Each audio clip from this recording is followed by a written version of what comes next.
The next table you see, again, all in one line of code.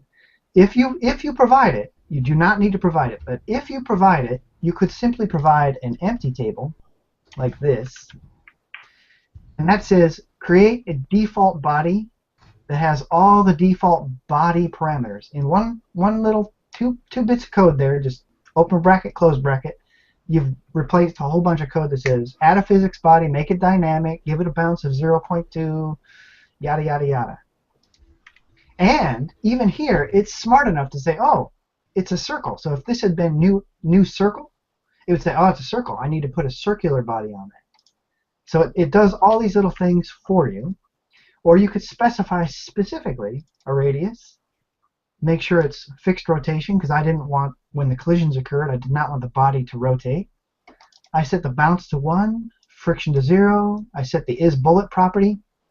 And here's another thing. When you specify bodies in using the traditional physics add body, you can specify some of these fields as in a table that you pass to add body.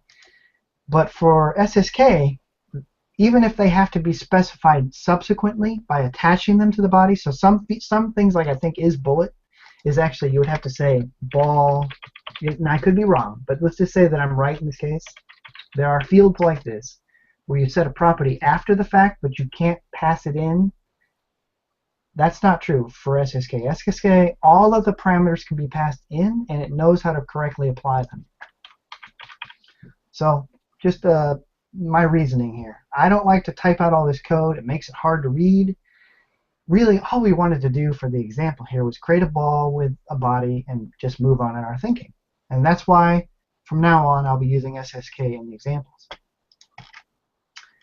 Okay, so I think that's about as far as I want to go with looking at the code. I strongly encourage people to dig into it, change the values, run sample 3, because that'll give you the best perspective on what's going on. And then when you are ready to go ahead and run the editor. So comment this out. Run the editor simply by uncommenting that or adding a couple of extra dashes. Bring it up.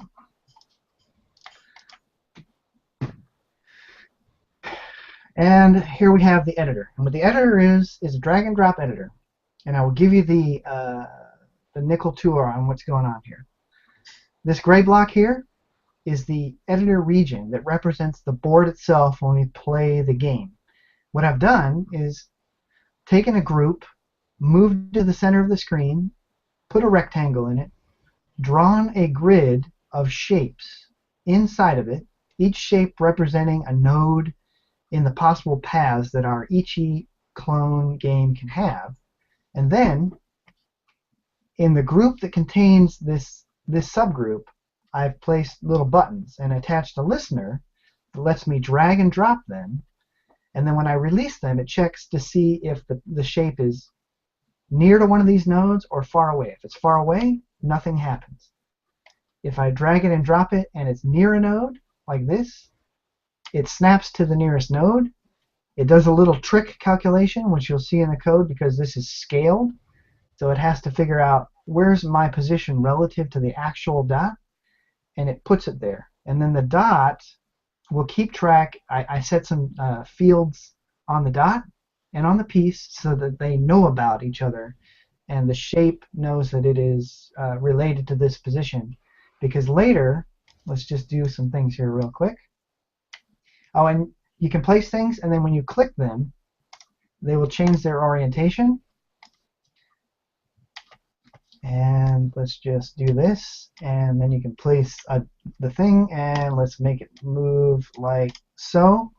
Also, it's worth noting that if you put a piece in here and you drag another piece and drop it on it, it will remove it, or you can drag it and drag it off. It will delete it. You can save it, and this will put it in a table. The table is located in the sandbox in the documents folder in a file called mylevel.json, which, if we look at it, looks like this.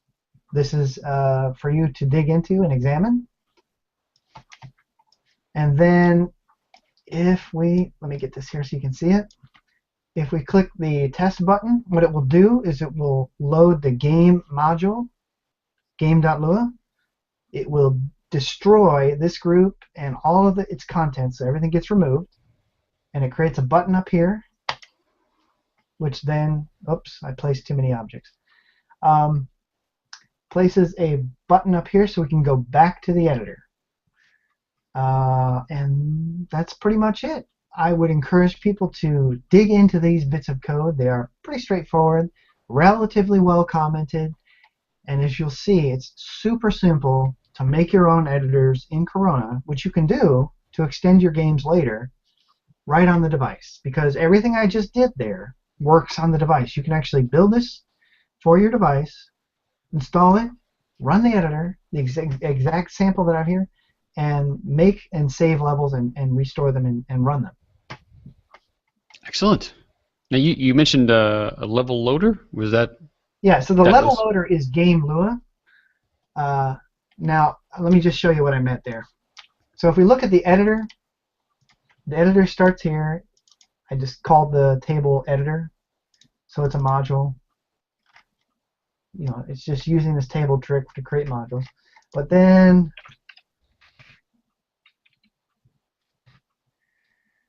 later on, when you click the test button, it will call onTest. onTest is the listener for the test button.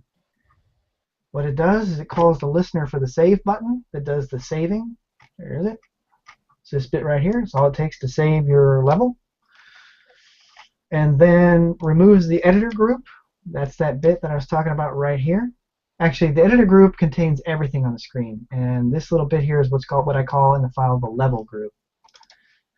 And then I require the game module, store what is returned in game, and if we look at game is nothing more than another module with some physics code, the localization, my locals, a function for loading the level, another one for drawing the bumpers, stuff that you can dig through. So it loads the module, and then it runs, and I pass in the name that we've stored, and this is to give you a sort of like a heads up or a leg up on modifying this code to accept otherwise named levels, because if we wanted to, we could, where is it? Here we go. I could name that Bob. Change this code right here. And this is breaking the functionality of the editor, but I just want to demonstrate what's going to happen. So the editor loads this level. Let's put some more stuff in here. And yet when I run test, because I modified my code just now, it's going to load Bob. Bob doesn't have those pieces that I just added. So my point there is that I gave people who are going to really dig into this a hint on how to modify this code to start loading otherwise named levels. So again, loads the module, calls the run function. This is what I meant by the level loader slash game running code. And just for the purpose of using it with the editor, this returns a group that everything is contained in, so that we can create a button in the editor called edit again, and when we click this, it'll destroy this and rerun the editor, so you can go back and forth real quickly. Okay, yeah, because I can see how you could take that, even if you didn't want to include a level editor in the game per se, you could use it to, like make you just your levels. showed, yeah, make all your levels, visually, save them out, rename them as different files, and then when you wanted to go in and create a scene, create a grid of buttons, and then just link them up. Yeah, this is exactly how I do my games. I don't hand place stuff and like calculating, oh, it needs to go 2 pixels to the right. I use tools. If I need a tool like this, I make a tool. This literally took like, I don't know, 45 minutes, an hour to make? Not even that. Done. You've got yourself a ready-made editor, and if people follow, they don't need to use SSK, okay? But what they can do is, because SSK makes each line like shorter, they can see basically like the thrust of what I'm trying to do here, and they say, aha, I make a piece, I make a builder, I make a little table entry that keeps track of the parameters that I need to reproduce it, save that, load it, have a builder that looks at those parameters, done. Yep. The concept is straightforward. Cool. Awesome. Well, I love this, and yeah, everybody, like I said, needs to go download the code and just play with it. Pick it apart. See, first of all, see how it works, and then pick it apart. Change the values. Make it your own. Understand Absolutely. how, internalize it. Make it your own. This is good stuff. Make it so. Make it so, number one. Make it so. All right. Well, thanks for that. I appreciate that. That's good stuff. So again, like we said before, we're focusing in on the core mechanics of the game, not necessarily the whole complete finished publishable aspects, like all the scenes and the splash screens and the game overs and all that stuff like that. We've already done that. You can check those out in the previous hangouts that we've done. Like 126, I think, is kind of the starting point where we started having these game mechanic conversations, and so you can go check those out.